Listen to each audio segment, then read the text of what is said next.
Hello students, today we are going to learn the video number 2 of chapter number 7, alternating current. First of all, we will calculate some example. The given is a light bulb is rated at 100 watt for a 220 volt supply. The power P is given here. Power P is 100 watt. And the supply voltage is 220 volt. It is given value. Find the resistance of the bulb. So first of all we will find the resistance of the bulb, that is R. So R, that is equal to, we have the formula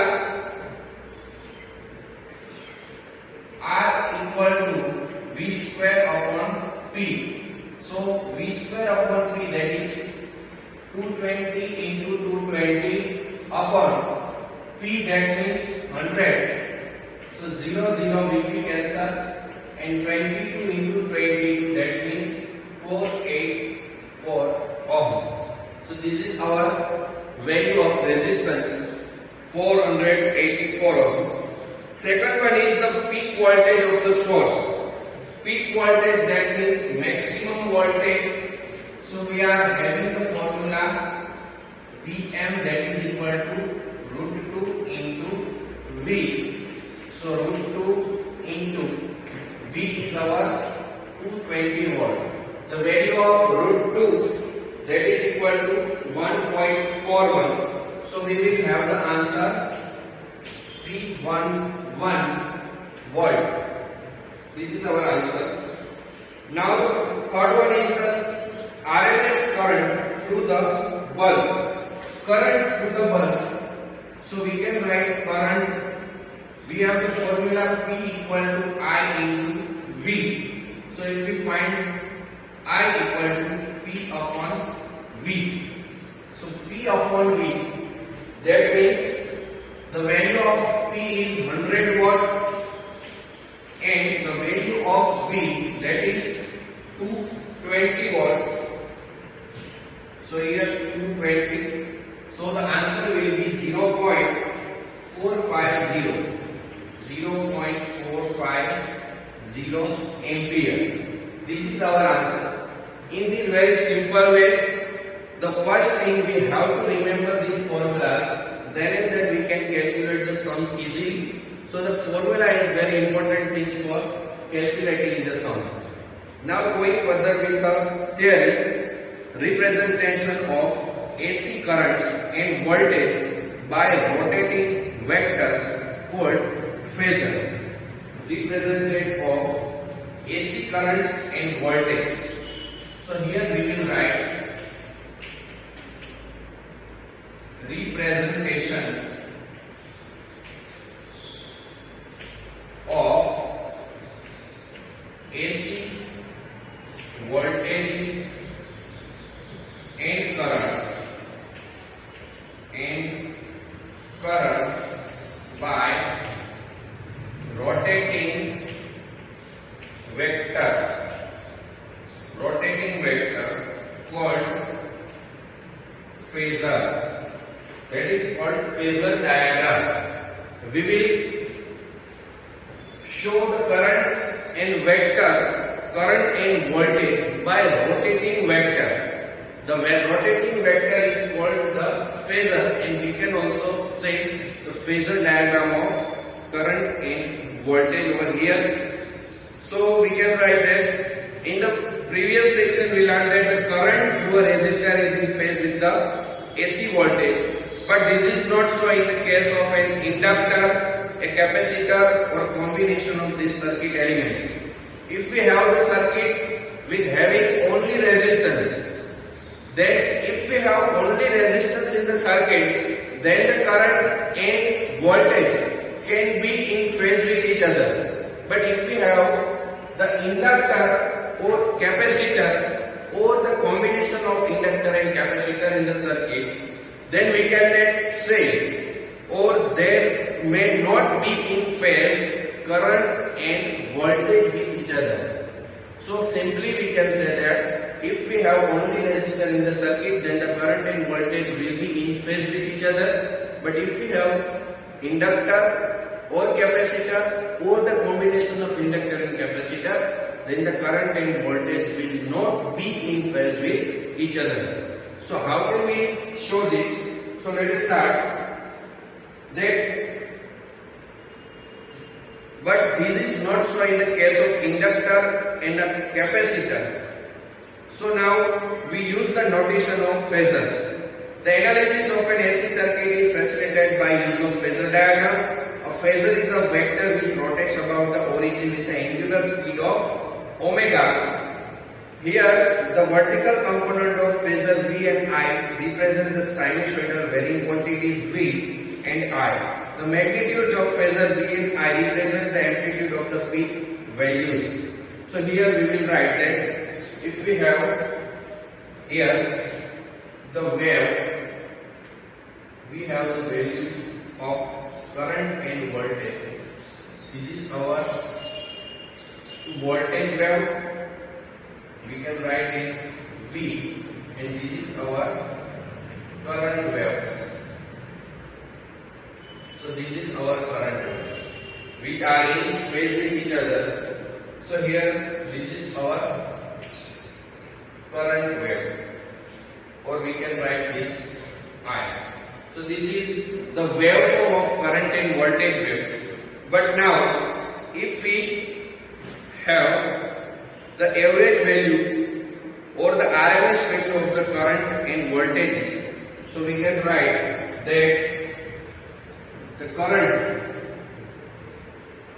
this is our maximum value of current and voltages. So this is the value of current. So we can write the phasor of current, and here the average value of the current and voltage in this way. This is our average value, or that is our V. We can write here V. So the angle of this current with this is our I.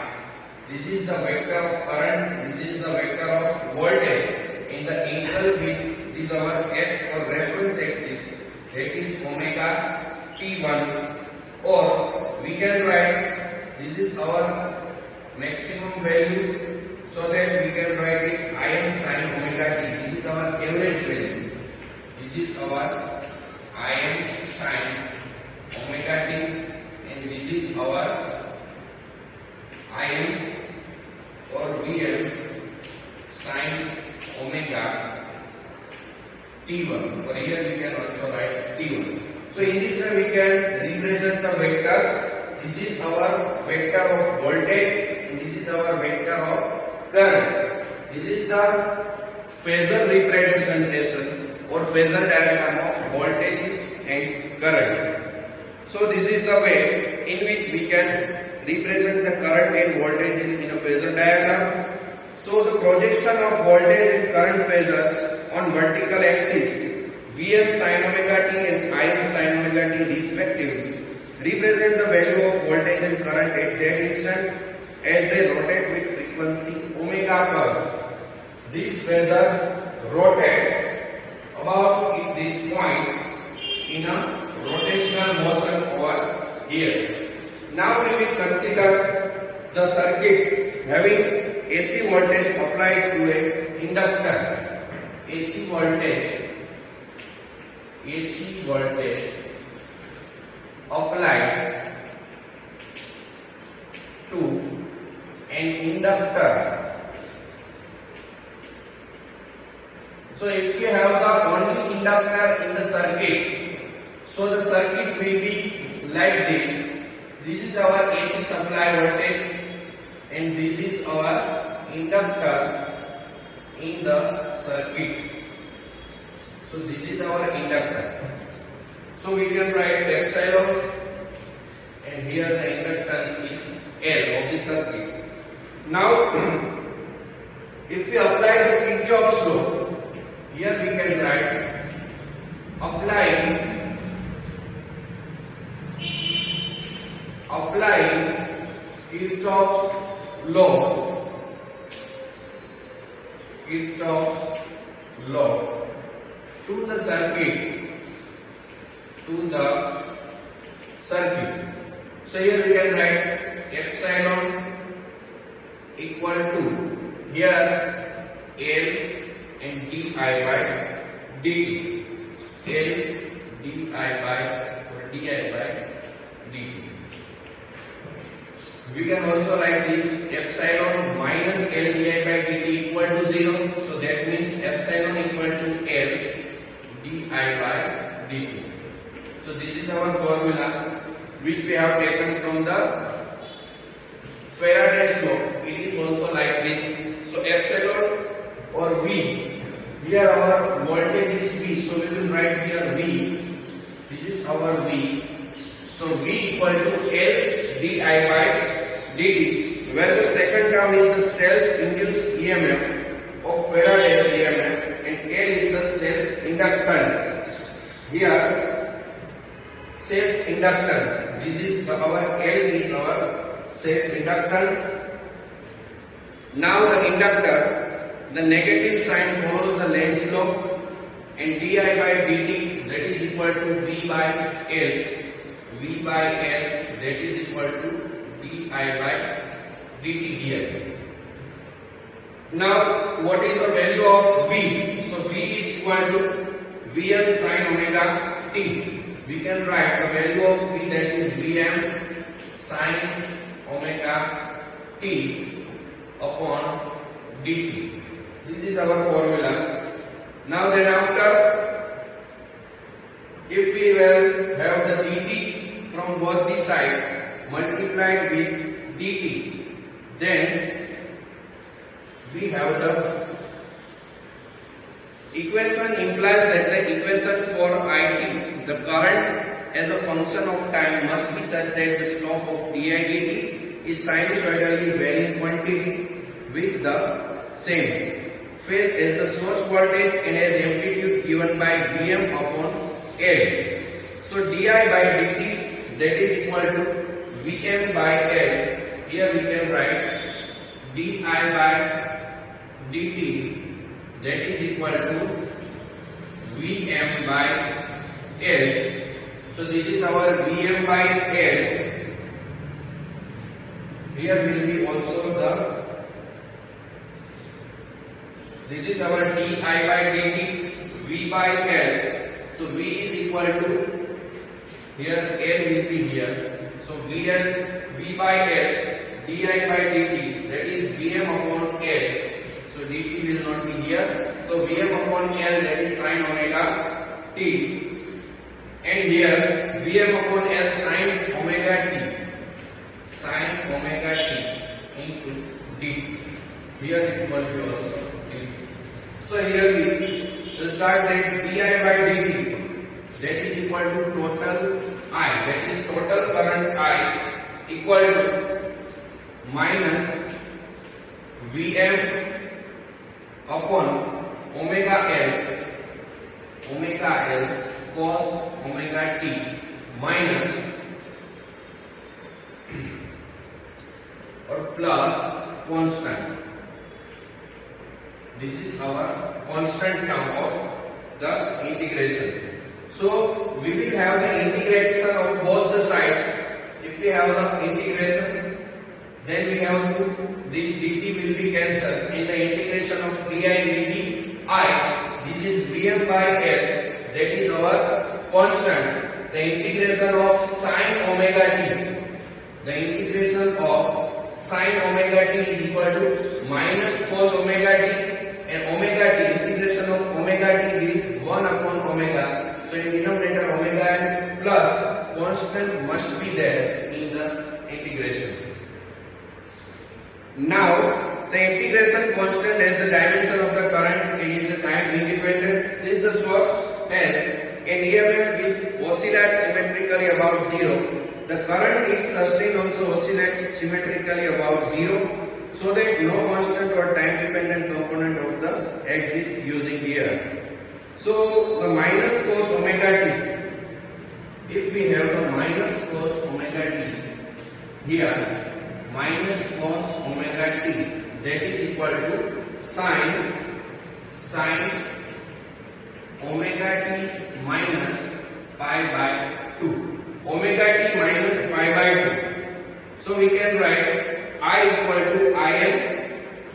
I is equal to Im sin, and here the pi by 2 or omega t minus pi by 2. This is our equation. I equal to Im sin omega t minus pi by 2. So Im equal to Vm upon omega L.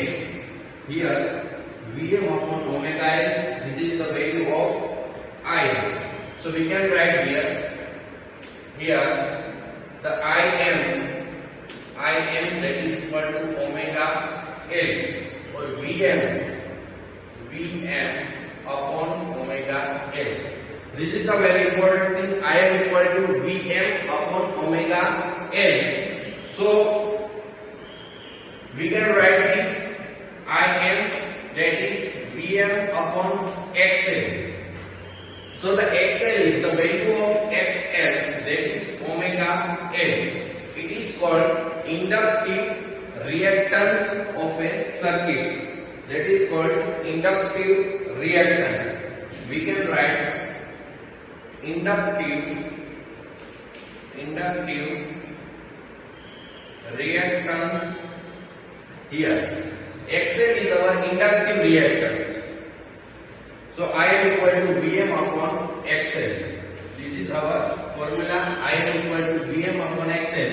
As in the resistive circuit, I am equal to Vm upon R, where R is the resistance. Here the resistance is called as inductive reactance. This is one type of resistance in these circuits. So now here the one thing also comes that power in capacitive circuit, that is PL, that is equal to I into V. I into V. I is Im sin omega t minus pi by 2. Omega t minus pi by 2, and V is equal to Vm sin omega t.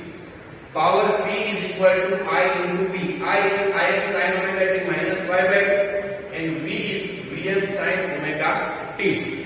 So we can write here the Im and Vm. Here Im into Vm, and this is our formula, sin omega t minus pi by 2 and sin omega t. So this is the formula sin alpha into sin beta. That is our formula of maths. That means minus cos omega t sin omega t, minus cos omega t and our sin omega t. This is our formula. Now if we have the sin 2 omega t, if we multiply this with 2, so we have minus Im Vm 2, and this is our sin omega t cos omega t, and we will divide it also by 2. So we can write here Im by root 2, here Vm by root 2, and 2 sin omega t into cos omega t, that means sin 2 omega t. So this is our formula over here. So we have to write here minus, and then after we will have to take the average of this cycle. So the average is average power, that is equal to average of Im by root 2. Here that will be Vm by root 2, and here sin 2 omega t. So that is the average, and the average will be here the average of constant term. It is here Im upon root 2 and Vm upon root 2. But the average of sin omega t, that is our 0. So the average power will be 0. in purely inductive circuit. In any purely inductive circuit, the average power will be zero. Thus, the average power supplied to an inductor over one complete cycle is zero. So here we can see that, and the first one important thing over here is that in a purely inductive circuit, we are having the voltage which leads the current by pi by 2. We can write here, this is our current vector and this is our voltage vector. So we can write that current lags the voltage vector by pi by 2, or the voltage vector leads the current by pi by 2. And we can draw its waveform like here, that this is our voltage vector, this is our voltage vector, and this is our current vector. So this is our current and this is our voltage. In this way, the current and voltage are in phase difference of pi by 2. So this is the current and vector representation or phasor diagram of purely inductive circuit. Further discussion we will do in our next lecture. Thank you. Have a nice day.